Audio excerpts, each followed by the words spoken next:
আসসালামু আলাইকুম সুপ্রিয় দ্বাদশ শ্রেণীর ছাত্রছাত্রী বন্ধুরা, আশা করি ভালো আছো। বিগত ক্লাসের ধারাবাহিকতায় আজকেও তোমাদের সঙ্গে আমি সবুজ স্যার সহকারী অধ্যাপক হিসাব বিজ্ঞান বিভাগ মাইলস্টোন কলেজ আজকে তোমাদের সম্মিলিত বোর্ড 2018 খ সেটের 1 নম্বর অঙ্কটি করাবো, অর্থাৎ আর্থিক বিবরণীর অঙ্ক। তো বিগত আমারই 2-3টি ক্লাস, তোমরা 3টি ক্লাস পেয়েছো, অন্যান্য স্যারদেরও পেয়েছো। আজকের ক্লাসটিতে আমরা বোর্ডের অঙ্ক, অত্যন্ত সহজ অঙ্ক, আমি সহজ করে বোঝানোর চেষ্টা করব। আসো অঙ্কটি পড়া যাক। প্রথমে তোমরা জানো যে অঙ্কটি রেওয়া মিল, আর্থিক বিবরণী মানে রেওয়া মিল। প্রথমে রেওয়া মিলটা আমরা দেখে নেব। প্রারম্ভিক মজুদ পণ্য, ডেবিট ক্রেডিট দুই পাশ রেওয়া মিল। প্রারম্ভিক মজুদ পণ্য কলকবজা, ক্রয় বিক্রয় ফেরত, প্রাপ্য হিসাব, বীমা খরচ, 10% বিনিয়োগ, অফিস সরঞ্জাম ভাড়া 10 মাসের, এর অর্থ 2 মাসের ভাড়া বাকি আছে, বছরে 12 মাস। বেতন খরচ, বহি পরিবহন মানে বিক্রয় পরিবহন, আন্তঃপরিবহন মানে ক্রয় পরিবহন, আর মজুরি খরচ। যোগফল 7,20,000। আর ক্রেডিট পাশে শেয়ার মূলধন, বিক্রয়, ক্রয় ফেরত, প্রদেয় হিসাব। মূলত তোমাদের বইটাতে কোশ্চেনটা একবারে লিখছিল, আমি 2 পাশ করে নিয়েছি যা ছোট করার জন্য। সমন্বয়গুলো দেওয়া আছে 4টি।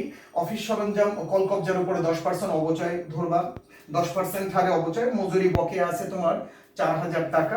সমাপনী মজুদ পণ্য 60,000 টাকা। বীমা খরচ 4 মাসের অগ্রিম পরিশোধ করা হয়েছে। যেখানে যে বীমা খরচটা দেওয়া হয়েছে এটা 4 মাসের অগ্রিম আছে। ক, নিট ক্রয় সহ প্রত্যক্ষ ব্যয়ের পরিমাণ, অর্থাৎ তুমি নিট ক্রয়টা বের করবা, ক্রয় থেকে ক্রয় ফেরত বাদ দিবা, আর কোনো সমন্বয় নেই ক্রয়ের সঙ্গে যোগ বিয়োগ করার মতো। তো নিট ক্রয়টা আগে বের করে নাও, তার নিট ক্রয় বের করে তারপরে প্রত্যক্ষ ব্যয়ের পরিমাণ বা খরচের পরিমাণ আমরা কয়ের আনসার করছি। তো কয়ের আনসারের জন্য আমি দাগ কেটে নিচ্ছি। মূলত 3টা ঘরও কাটা যায়, 2টা ঘরও কাটা যায়। তো কয়ের আনসার প্রত্যক্ষ ব্যয়ের পরিমাণ, প্রত্যক্ষ ব্যয়ের পরিমাণ আমরা নির্ণয় করব নিট ক্রয় সহ। প্রথমে লিখব প্রারম্ভিক মজুদ। প্রারম্ভিক মজুদ এটা কোশ্চেন থেকে নিয়ে আসবো, ডেবিট পাশ থেকে নিয়ে আসবো। প্রারম্ভিক মজুদ রেওয়া মিলের ডেবিট পাশে আছে, দেখো প্রারম্ভিক মজুদ রেওয়া মিলের ডেবিট পাশে আছে 50,400, ক্রয় 3 লক্ষ টাকা। তো প্রারম্ভিক মজুদ 50,400 টাকা, ক্রয় 3 লক্ষ টাকা। ক্রয় মাইনাস বহি ফেরত বা ক্রয় ফেরত, যেটা ক্রেডিট পাশের ফেরত, ক্রয় ফেরত 10,000 টাকা, বা শুধু ফেরত লেখা যায় বহি ফেরত। তো বিয়োগ করলে হয় 2,90,000 টাকা। এইটার নাম দেব আমরা নিট ক্রয়। প্রারম্ভিক মজুদ নিট ক্রয়। আর এখানে যেহেতু প্রত্যক্ষ খরচ চেয়েছে, প্রারম্ভিক মজুদ আর ক্রয়, আর পাবো আন্তঃপরিবহন আর মজুরি। আন্তঃপরিবহন 6,000 টাকা, মানে ক্রয়ের সঙ্গে যুক্ত খরচ, ক্রয় পরিবহন যেটা আন্তঃপরিবহন বা অন্তর্মুখী বহন খরচ, এটা 6,000 টাকা। আর আছে তোমার মজুরি খরচ 10,000 টাকা। মজুরি খরচ আমরা 1 নম্বর ঘরে লিখব। সমন্বয় বলা আছে বকেয়া মজুরি 4,000 টাকা, তোমরা জানো বকেয়া থাকলে আমরা যোগ করে নিব। বকেয়া মজুরি 4,000 টাকা, তাতে করে হয় 14,000 টাকা। আমরা এবার প্রত্যক্ষ খরচ আর কিছু নেই, জাহাজ ভাড়া থাকতে পারতো, আমদানি শুল্ক থাকতে পারতো, এগুলো নেই। তো আমরা এগুলো যোগ করব। প্রথমে 50,400 টাকা, এরপরে 2,90,000 টাকা, এরপরে 20,000 টাকা, অর্থাৎ 14 আর 6 20। আমরা সবগুলো যোগ করব। 3,60,400 টাকা। 3,60,400 টাকা থেকে আমরা বাদ দিব সমাপনী মজুদ। সমাপনী মজুদ আমরা বাদ দিয়ে দিব, সেখান থেকে বাদ দিব সমাপনী মজুদের মূল্য হচ্ছে 60,000 টাকা। সমাপনী মজুদ আমরা 60,000 টাকা বাদ দিলে সেখান থেকে 60,000 টাকা, 3,60,400 থেকে 60,000 বাদ দিব, উত্তর হবে 3,04,000 টাকা। 3,04,000 টাকা। এটি হচ্ছে বিক্রিত পণ্যের ব্যয় বা প্রত্যক্ষ ব্যয়ের পরিমাণ। এই হচ্ছে কয়ের উত্তর। সমাপনী মজুদ লাস্টে আমরা বাদ দেব 60,000 টাকা এই মোট ব্যয় থেকে, তারপরে যেটা বের হবে এটা বিক্রিত পণ্যের ব্যয় বা প্রত্যক্ষ ব্যয়ের পরিমাণ। কোশ্চেনে চেয়েছিল নিট ক্রয় সহ, তার মানে নিট ক্রয়টা আমরা বের করলাম ক্রয় থেকে ক্রয় ফেরত বাদ দিয়ে। এবার ক্ষয়ের আনসার।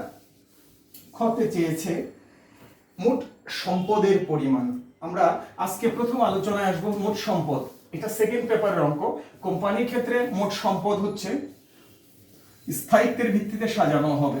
প্রথমে স্থায়ী সম্পদ, দেন বিনিয়োগ, দেন চলতি সম্পদ, এরপরে অসমন্বয়কৃত ব্যয়। অসমন্বয়কৃত ব্যয় হচ্ছে ভুয়া সম্পদ। আমরা জানি 4-5টা আইটেম আমরা জানি। এই রেওয়া মিলে অসমন্বিত ব্যয়ের আইটেম নেই। তোমরা শেয়ার ইস্যু যখন করেছো, শেয়ার অবহার, শেয়ার দালালের দস্তুরি, প্রাথমিক খরচ, এগুলো হচ্ছে অসমন্বয়কৃত ব্যয়ের আইটেম। তো আমরা ক্ষয়ের আনসার করব মোট সম্পদের পরিমাণ। মোট সম্পদের পরিমাণ 3টি টাকার ঘর দেব। প্রথমে স্থায়ী সম্পদ। স্থায়ী সম্পদের মধ্যে আমরা নেব সুনাম, কিন্তু অঙ্কে সুনাম নেই। কলকবজা 60,000 টাকা, অবচয় ধরতে বলছে 10%। কলকবজা 60,000 টাকা, বাদ পুঞ্জীভূত অবচয়, বা শুধু অবচয় লিখলেও হয়। পুঞ্জীভূত অবচয় 60,000-এ 10%, বিয়োগ করলে হবে 54,000 টাকা। 60,000-এ 10% 6,000। তারপরে স্থায়ী সম্পদ আছে অফিস সরঞ্জাম 90,000, এটার উপরে 10%। অফিস সরঞ্জাম 90,000 টাকা, বাদ অবচয় বা পুঞ্জীভূত অবচয় 9,000 টাকা। 90,000-এ 10% বিয়োগ করলে হবে 81,000 টাকা। তো 54,000 যোগ 81,000 টাকা 1,35,000 টাকা। এরপরে শিরোনাম দিব বিনিয়োগ, এর নিচে যাবে পার্সেন্টালা বিনিয়োগ, শেয়ার ক্রয়, সিকিউরিটি ক্রয় ইত্যাদি। তো 10% বিনিয়োগ 1 লক্ষ টাকা। বিনিয়োগের অধীনে 10% বিনিয়োগ সরাসরি চলে যাবে 3 নাম্বার ঘরে 1 লক্ষ টাকা। এই বিনিয়োগের আন্ডারে আর কোনো সম্পত্তি যাবে না, শুধুমাত্র বিনিয়োগটাই যাবে। এরপরে শিরোনাম দিব চলতি সম্পদ। চলতি সম্পদের নিচে আমরা লিখব চলতি প্রাপ্য হিসাব, হাতে নগদ ব্যাংক জমা। হাতে নগদ ব্যাংক জমা নেই, প্রাপ্য হিসাব 50,000 টাকা। যেহেতু প্রাপ্য হিসাবের সঙ্গে কোনো সমন্বয় নেই, ধারে বিক্রয় থাকলে আমরা যোগ করতাম এ প্রাপ্য হিসাবের সঙ্গে। সমন্বয় অনাদায়ী পাওনা থাকলে এটা বাদ দিতাম, নেই। প্রাপ্য হিসাব 50,000 টাকা 2 নাম্বার ঘরে লিখব। এরপরে লিখব বিনিয়োগ থেকে যে সুদ পাওয়া যাবে, অনাদায়ী সুদ, এটা চলতি সম্পদ। বিনিয়োগটা বিনিয়োগের শিরোনামে চলে যাবে, আর বিনিয়োগের অনাদায়ী সুদটা চলতি সম্পদের নিচে আসবে। বিনিয়োগের অনাদায়ী সুদ 1 লাখের 10% 10,000 টাকা। আর লিখবো আমরা বিনিয়োগ, প্রাপ্য হিসাব লিখলাম, বিনিয়োগ থেকে সুদ লিখলাম, সমাপনী মজুদ 60,000 টাকা। সমাপনী মজুদ 60,000 টাকা। আর লিখবো অগ্রিম। বীমা খরচ 4 মাসের অগ্রিম প্রদান করা হয়েছে। তাহলে বীমা খরচ যে 3600 টাকা আছে, এই 3600 টাকাকে বীমা খরচ 3600 12 দিয়ে ভাগ করব, 4 দিয়ে গুণ করব, তাতে করে 1200 টাকা হবে অগ্রিম। কারণ বার্ষিক ধরা হবে এই প্রিমিয়ামটাকে, এই 3600 টাকাকে 1 বছরের ক্যালকুলেশন করে 4 দিয়ে গুণ করব। অর্থাৎ এটাকে ধরা হবে 1 বছরের জন্য দেওয়া হয়েছে, এর মধ্যে 4 মাসের অগ্রিম আছে, সেক্ষেত্রে 1200 টাকা হবে অগ্রিম বীমা। তাহলে অগ্রিম বীমা 1200 টাকা। চাইলে অগ্রিম বীমা 1200 টাকা। তো এবার আমরা যোগ করব, আর কোনো চলতি সম্পদ নেই, অফিস সমাপনী মূল্য অগ্রিম বীমা চলে গেল। এবার আমরা যোগ করব 50 60 60 60 100 1,20,000 60 1,20,000 1,21,200। এবার আমরা সবগুলো যোগ করব। 1,21,200 যোগ 1,02,35,000, যোগফল 3,56,200 টাকা। 3,56,200 টাকা, এটাই হচ্ছে মোট সম্পদ। অর্থাৎ আমরা লিখব মোট সম্পদের পরিমাণ নির্ণয়। মোট সম্পদের পরিমাণ নির্ণয়, অথবা আর্থিক অবস্থার বিবরণী ব্র্যাকেটে আংশিকও লেখা যায়। আর্থিক অবস্থার বিবরণী সম্পদের অংশ, সেটাও লেখা যায়। মোট সম্পদের পরিমাণ নির্ণয় বা আর্থিক অবস্থার বিবরণী ব্র্যাকেট আংশিক। যেহেতু কোশ্চেনে মোট সম্পদের পরিমাণ চেয়েছে আমরা যোগ করলাম, তাহলে প্রথমে স্থায়ী সম্পদ, তারপরে বিনিয়োগ, তারপরে চলতি সম্পদ। অসমন্বয়কৃত ব্যয়ের আইটেম নামে যে আইটেমগুলো যাওয়ার কথা এর অঙ্কে সেগুলো নেই। তারপরে গতে চেয়েছে নিট মুনাফা নির্ণয়। 10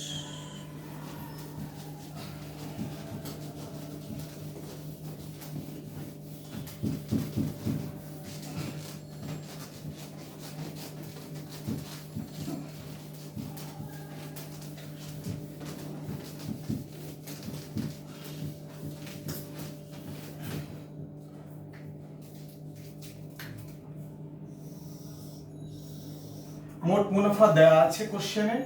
মোট মুনাফাকে বেস ধরে আমরা নিট মুনাফা নির্ণয় করব। তাহলে গয়ের আনসারের জন্য আমরা লিখব বিশদ আয় বিবরণী, বিশদ আয় বিবরণী, উপরে প্রতিষ্ঠানের নাম, এরপরে এখানে তারিখ দিয়ে নিও। সেটা তোমরা জানো কিভাবে তারিখ লিখতে হয়। 2017 সালের 31 ডিসেম্বর সমাপ্ত বছরের জন্য। তো প্রথমে আমরা অঙ্কটা শুরু করব মোট মুনাফা দিয়ে বা মোট লাভ দিয়ে, যেটা কিনা কোশ্চেনে দেওয়া আছে। মোট লাভ তোমাকে বলেছে মোট লাভ ৭৩,৬০০ টাকা ধরে নিতে হবে, ৭৩,৬০০ টাকা। এর সঙ্গে প্রাপ্ত বাট্টা, প্রাপ্ত কমিশন, চালানি কারবারের মুনাফা থাকলে যোগ হবে প্রথমে, কিন্তু এই অঙ্কে সেগুলো নেই। বাদ পরিচালন ব্যয়। পরিচালন ব্যয়, প্রথমে পরিচালন ব্যয় আমরা বাদ দিব। কোথায় পাবো পরিচালন ব্যয়? পরিচালন ব্যয় হচ্ছে বীমা খরচ ৩৬০০ টাকা,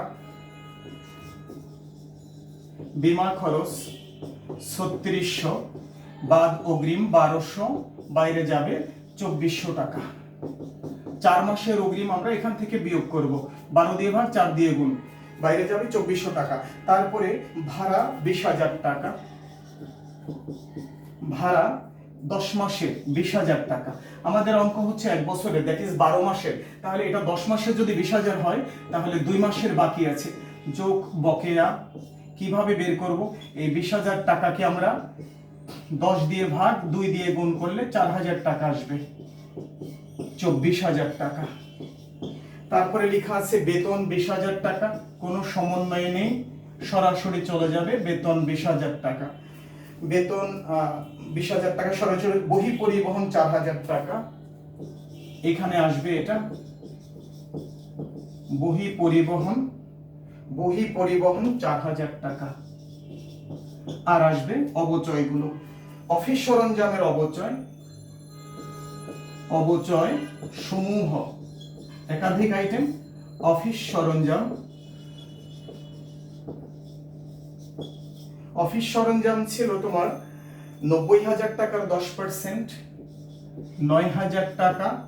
আর কলকবজা বা যন্ত্রপাতি বা মেশিন, যেই নামেই ডাকি না কেন, 10%-এ 60,০০০ টাকার 10%-এ 6,০০০ টাকা, দুটো মিলে 15,০০০ টাকা।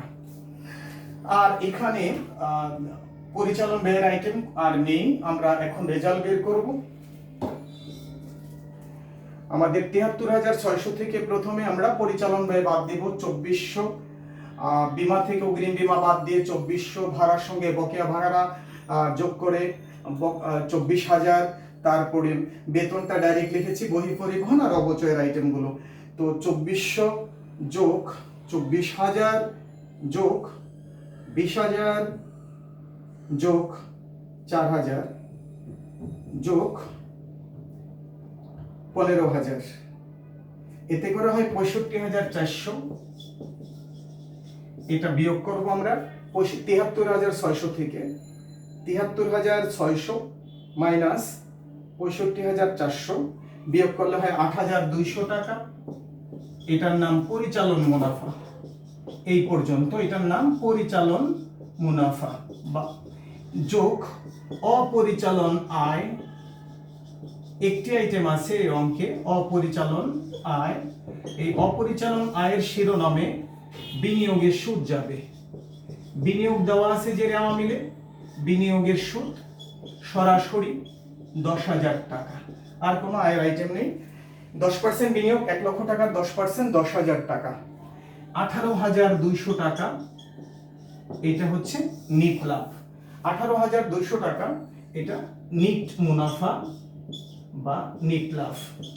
এই পর্যন্ত আজকের এই অঙ্কটা নিট লাভ পর্যন্ত বের করেছি। সবাইকে অনেক অনেক ধন্যবাদ। আজকের ক্লাসটা হয়তো অঙ্কটার ছোট অঙ্ক ছিল, বুঝতে প্রবলেম হলে আমাদেরকে অবশ্যই কল করবা। সবাইকে অনেক অনেক ধন্যবাদ জানিয়ে সবার সুস্বাস্থ্য কামনা করে আজকের ক্লাস এখানে শেষ করছি। আল্লাহ হাফেজ।